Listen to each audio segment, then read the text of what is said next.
6 games in, and the dream is already a nightmare.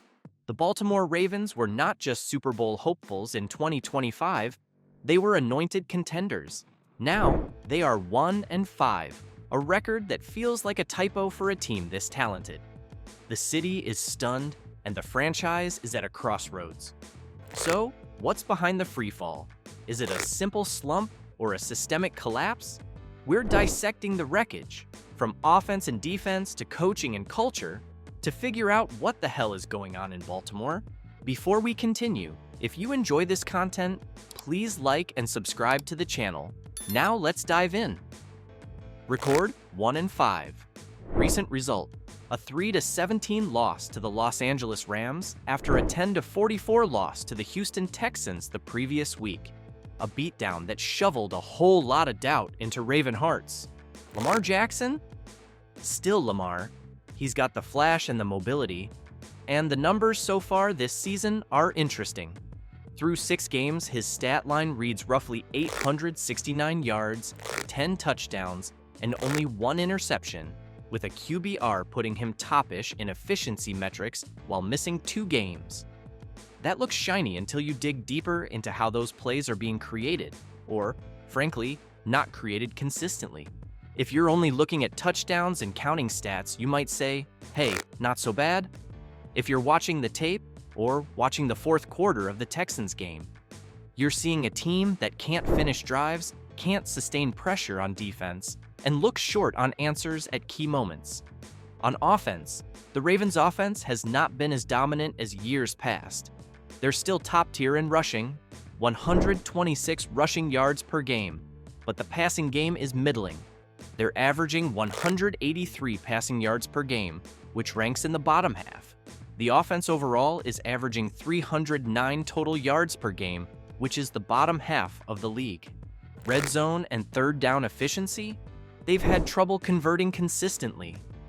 Derrick Henry is having one of his roughest starts in a while. In that Houston blowout, he ran 15 times for 33 yards and added a late 1-yard touchdown. That's not a fluke.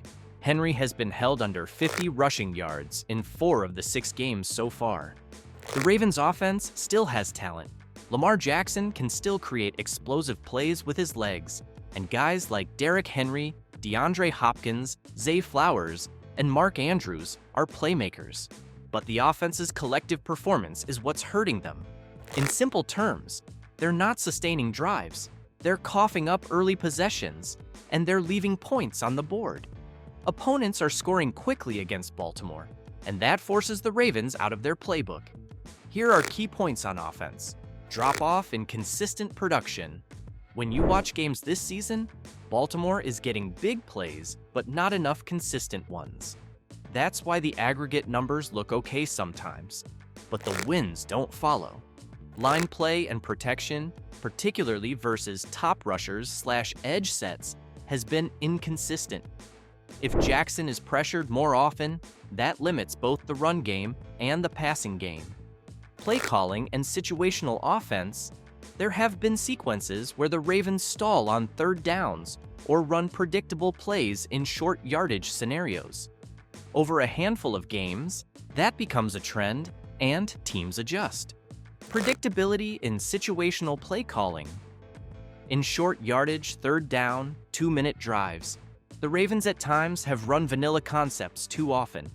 When you face a defense keyed in on you, that becomes costly. Injured our limited quarterback mobility. We know Lamar missed the last 2 games with a hamstring trouble, more on that later. Even if he is on the field, the hamstring will limit his mobility.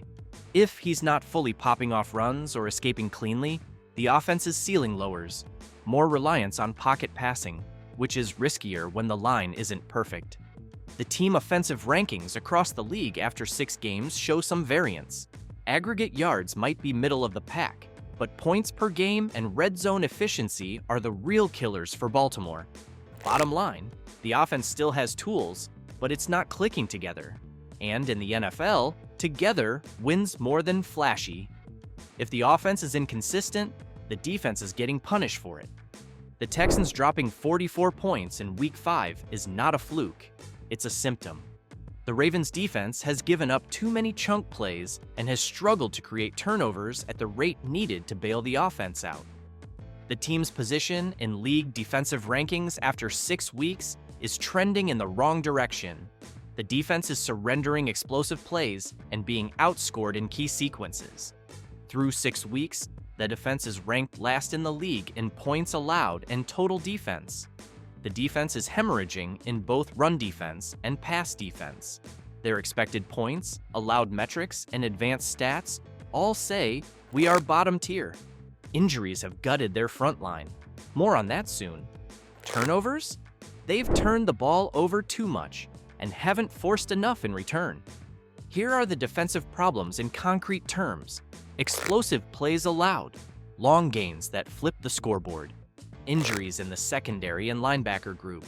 Cornerbacks like Marlon Humphrey, calf, Chidobe Awuzie, hamstring, and even safety Kyle Hamilton, groin, have been limited or out.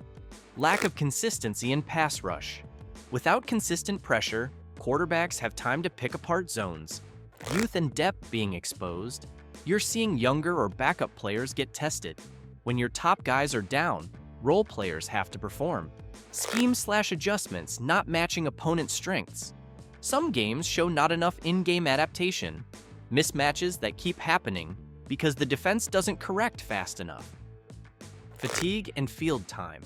The defense is on the field far too often because the offense can't sustain. That wears you down and compounds mistakes. And when your offense keeps turning the ball over or going 3 and out, that defense is on the field too long. Fatigue and blown coverage follow. Injuries are a huge part of this story. Through Week 6, the Ravens have dealt with significant names on the shelf or limited, and that has impacted both depth and chemistry. Recent practice reports show hopeful returns, but also several starters still sidelined. Lamar Jackson missed the last 2 games dealing with a hamstring issue, but scheduled to return after the bye week. Plus, key defensive pieces and other starters being limited on the injury report during the Week 6 window. That kind of uncertainty messes with game planning, rotation, and confidence. Injuries don't just remove talent. They force lineup shuffles, they limit practice reps, and they make the coaching staff conservative about bringing guys back too fast. The Ravens are juggling that exact problem. The injury report is brutal. Lamar Jackson is dealing with a hamstring issue. Roquan Smith is dealing with a hamstring issue. Chidobe Awuzie is dealing with a hamstring issue. Pat Ricard is dealing with a calf issue. Zay Flowers is dealing with a shoulder issue. Left tackle Ronnie Stanley is dealing with an ankle issue. Kyle Hamilton is dealing with groin issue. That's 5 starters out or limited across key positions. Quarterback, linebacker, cornerback, safety, offensive line. That's a lot to absorb in a short season. The Ravens recently traded Odafe Oweh, edge rusher, to the Chargers, acquiring Alohi Gilman, safety, and a draft pick. They also added C.J. Gardner-Johnson to the practice squad to bolster the secondary. Those moves send a signal. They know the defense is their biggest liability, and they're trying patches. The real test is whether those patches stick. John Harbaugh is not a rookie mistake maker. He's earned his reputation. But 6 seasons of context don't make a team immune to bad games. Recently, he's spoken publicly about urgency and belief, which is coach speak, but it also signals he knows there's a problem. Analysts and reporters have pointed to a combination of situational play calling, conservative game management in some moments, and questionable adjustments as contributors to the losing streak. John Harbaugh built his legacy on resilience, on in-season adjustments, on keeping his locker room together. But after 4 straight losses and a blowout at home, even he has admitted things must change. Harbaugh has already publicly said that staff changes aren't the answer, that the unit must respond together. But in the same breath, he's acknowledged that everything is on the table, meaning schemes, play calling, personnel shifts. The biggest pressure is on the coordinators.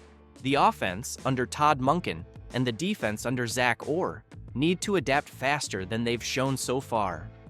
On offense, Monken must rethink how to script early downs against teams that can neutralize Jackson's mobility. On defense, Orr needs to simplify the calls, shore up matchups, and rotate pressures to keep quarterbacks off balance. Harbaugh's everything on the table line suggests he's willing to shift schemes, but that can only go so far without the right pieces and buy-in from the roster. Critics will point to sequences where the Ravens didn't adjust to either opposing play calls or to their own injury-driven weaknesses. Analysts have blasted Baltimore's play calling so far this season. ESPN's Dan Orlovsky, for instance, called Baltimore's underutilization of Derrick Henry unacceptable, pointing out that on first and second downs, the Ravens run the ball less than any other team, even though their yards per carry is elite. A month into the season, the Baltimore Ravens, with Derrick Henry, are the 32nd ranked offense in the NFL when it comes to giving the ball to their running back on first or second down, meaning they run the football on first and second down with their running backs the least. Henry has had games with as few as 8 carries. That's absurd for a lead back with his pedigree. On defense, the scheme is broken. With missing personnel, coordinators haven't adjusted enough. They've allowed explosive plays, especially in man coverage or when pressure can't be generated. Special teams and field position have been liabilities. In the Houston game, Baltimore got dominated in field position. Despite everything going wrong, supporters will say Harbaugh is a stabilizing presence who won't panic and can fix things behind closed doors. One of Harbaugh's strengths has always been culture control, accountability, locker room discipline, shared beliefs. But when your best players are hurt and losses mount, the culture is tested. The Ravens need to rebuild confidence, refocus on detail, punish mistakes, and remind the team how they got here. Harbaugh knows this. The bye week and next 2 games are as much about restoring belief as fixing X's and O's. The Ravens have always had top-end talent, but 2025 is revealing the holes in depth. When starters go down, backups must step up. Sometimes they have, sometimes they haven't. Young players are being thrust into high-pressure spots. That's always risky. Lamar Jackson is still the heartbeat. His raw talent creates wins in a way few quarterbacks can. The numbers this season show he's still efficient in scoring terms, but the sample also hides the context. Are those touchdowns coming in garbage time? Are they offset by stalled 2-minute drives? The injury flag is also something to watch. You don't want to lean on a quarterback who's even slightly hobbled, because the Ravens often win via tempo and he's their engine. Through 6 games, his line looks like 869 yards, 10 touchdowns, 1 interception on the season. Efficient on paper. But he missed the last 2 games, and because of his absence, the entire offense's dynamic changes. If Lamar is less mobile for a couple weeks, the Ravens need to retool the playbook. Quicker reads, max protection, more schematic help for the run game. Do they have the depth and the coaching creativity to pivot? That's the question. Depth was always the subtle variable. Baltimore has top-end talent, but depth takes hits over a season. Early reports this year have the team tweaking the roster and exploring personnel adjustments to patch holes, including adding experienced bodies in the secondary on short notice and juggling linebacker rotations.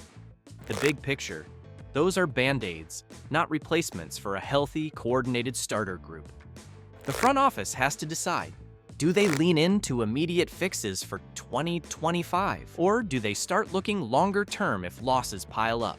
That decision affects trades, who gets the snaps, and whether this becomes a 1-year slump or a multi-year downward slide. Momentum and culture matter. The Ravens built a culture of toughness under Harbaugh, but culture isn't bulletproof. When losses pile up, confidence erodes. Players start thinking about contract years, about coaches, about Twitter noise. That changes behaviors. You see safe plays, you see hesitation, you see the offense not taking the calculated risks that used to steal games. Harbaugh's comments about urgency are classic leadership. He's trying to control the narrative and rally the group. But real culture repair comes on the practice field and in game reps. The next few weeks, notably after the bye, will tell whether this is a minor correction or the start of something uglier. Here's the action plan the Ravens should be executing right now. Health-first approach for Lamar. Don't push him back too early. Design for a limited but effective quarterback if necessary. Fix third down play calling. Get creative and unpredictable. Use personnel mismatches. Don't be one-dimensional. Reinforce the defensive backfield, whether via packages, matchups, or even a low-cost veteran pickup to steady the secondary. Short-term offensive identity. Commit to one or two reliable concepts that the offense line and wide receivers can execute when the quarterback's mobility is up in the air. Field position and special team plays win you games. When everything else is shaky, field position and ST plays win you games. Lockdown culture and confidence. Practice fast, physical, and demanding. Eliminate mental mistakes. Rebuild trust on the field. If the Ravens do these 6 things fast and effectively, they can still salvage the season. If they don't, the 1-5 mark could morph into a full-blown fight for respectability. Best case, the bye week gives time for injured starters to heal, the playbook gets trimmed for efficiency, the defense tightens up on missed assignments, and Lamar gets back to being explosive. Baltimore rebounds, wins a string of games, and the season looks like a bump in the road. Worst case, injuries linger, the offense remains inconsistent, the defense keeps giving up chunk plays, and the team starts losing confidence. That same team that was a contender a year ago scrambles to stay relevant. Public pressure grows, and the front office faces tough choices. Which one becomes reality depends on 2 things: health and urgency. Both can be controlled, and to a degree, by coaching and management, but luck always plays a role in the NFL. So, what the hell is going on? The short answer, a mix of injuries, inconsistent execution, defensive breakdowns, and an offense that looks different when Lamar's available and when he isn't. The long answer is in the tape, the injury reports, and how Harbaugh and the front office respond over the coming weeks. What do you think? Can the Ravens turn their season around, or is the slow start to the season too deep a hole to climb out of? Let me know in the comments. Don't forget to like and subscribe to the channel. See you in the next one.